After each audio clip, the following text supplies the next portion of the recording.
Bonjour. Alors aujourd'hui, ce qu'on va faire, c'est une programmation où on va avoir deux sprites qui vont se déplacer dans deux directions différentes, mais les deux sprites ne vont pas commencer à se déplacer au même moment. Alors, mon premier sprite va utiliser le bloc d'événement quand le drapeau vert est cliqué et le deuxième sprite va en utiliser un différent. Alors, on peut voir ici que j'ai choisi un arrière-plan d'hiver et mon personnage principal, mon sprite, est un renne.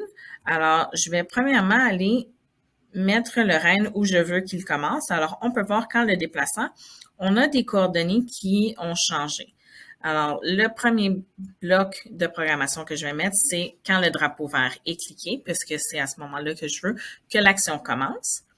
Et puis, pour m'assurer que la programmation est toujours la même à chaque fois que je clique le drapeau vert, on va tout de suite aller sélectionner aller à, et puis on a les mêmes coordonnées qu'on avait ici, qui correspondent à la position de mon sprite. Et puis, une fois qu'il est là, je veux qu'il dise un message. Alors, il va dire à tous, wow, quelle belle journée d'hiver au pôle Nord. Et puis, parce que le message est un peu plus long, on va lui faire dire ça pendant 4 secondes. Alors, maintenant, je veux qu'il commence à se déplacer. Alors, on va aller premièrement s'assurer que l'orientation soit à 90 degrés pour qu'il se déplace vers la droite. Ensuite, parce que je veux qu'il se déplace à répétition, on va aller chercher une boucle et on va le faire avancer et attendre une seconde. Alors, moi, je pense que ça va lui prendre plus que 10 fois. Alors, on va dire 25 fois et à chaque fois qu'il avance, il va avancer encore une fois de 25 pas. Alors, si on regarde tout de suite, on peut voir qu'il commence à avancer après avoir dit « Quelle belle journée d'hiver au pôle Nord ».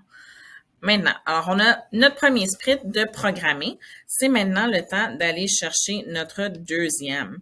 Alors, ce que j'aimerais faire aujourd'hui, qu'est-ce qu'on a l'hiver? Eh bien, on a des flocons. Alors, on va aller chercher des flocons de neige. Et puis, on peut voir que quand il apparaît, il est vraiment énorme comparé au renne. Alors, ici, on a on peut choisir la taille. Alors, quand il est à 100%, il est encore plus grand que le renne. Alors, je trouve que c'est trop gros.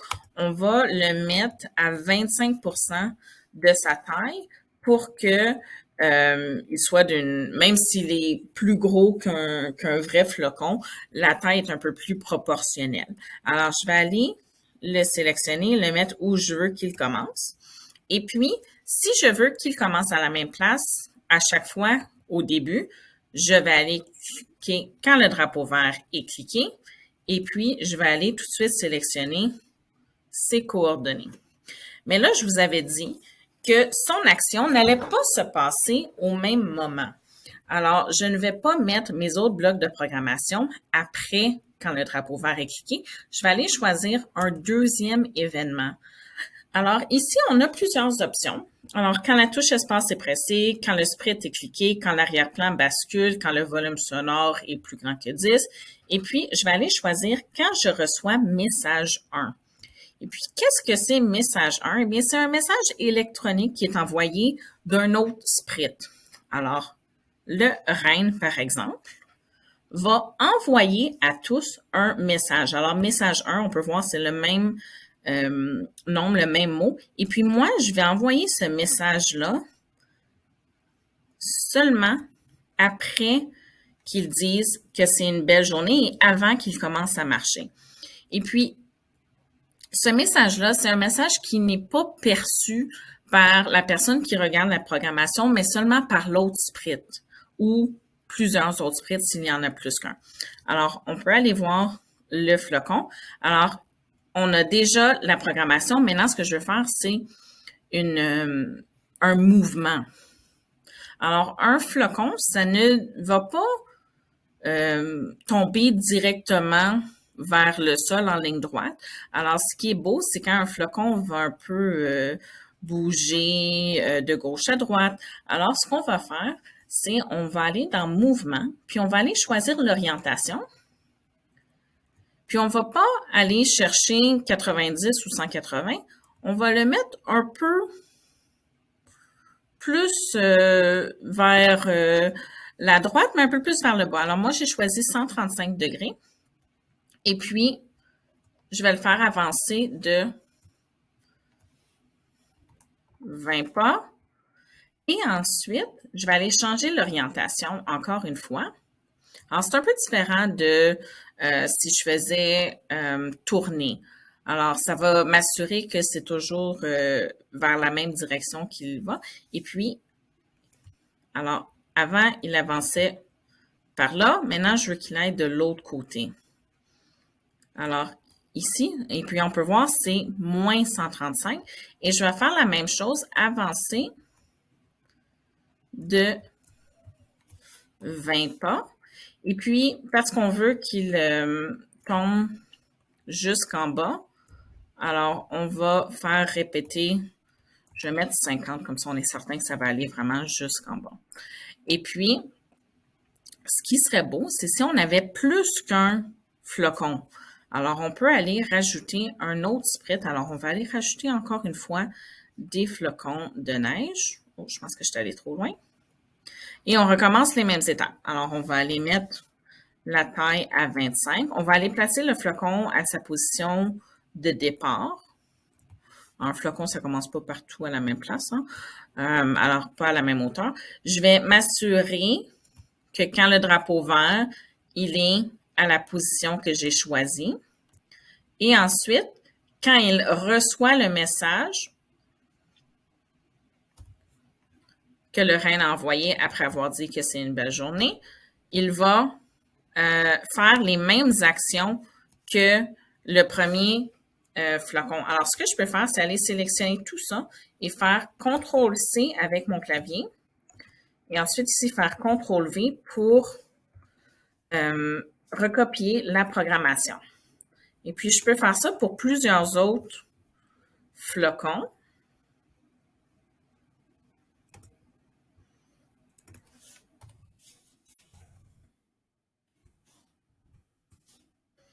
Aller les mettre à des endroits un peu différents. Choisir encore une fois mes coordonnées de départ. Et puis ici, je peux simplement cliquer CTRL-V sur mon écran pour copier la programmation. Puis je vais faire un dernier flocon.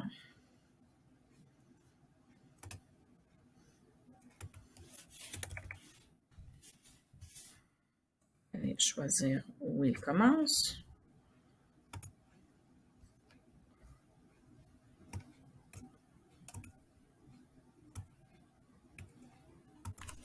Et les mouvements.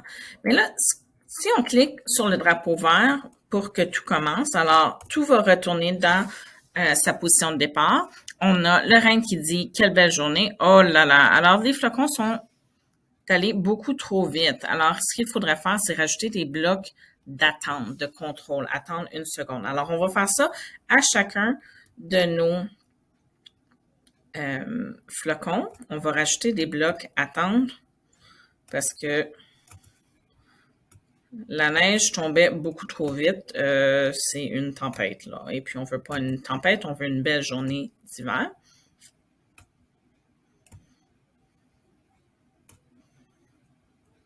C'est en faisant quelques petites erreurs que on est capable d'ajuster notre programmation. Alors, on va réessayer. Tout va retourner à sa position de départ. Et on va maintenant pouvoir voir les flocons qui tombent beaucoup plus doucement.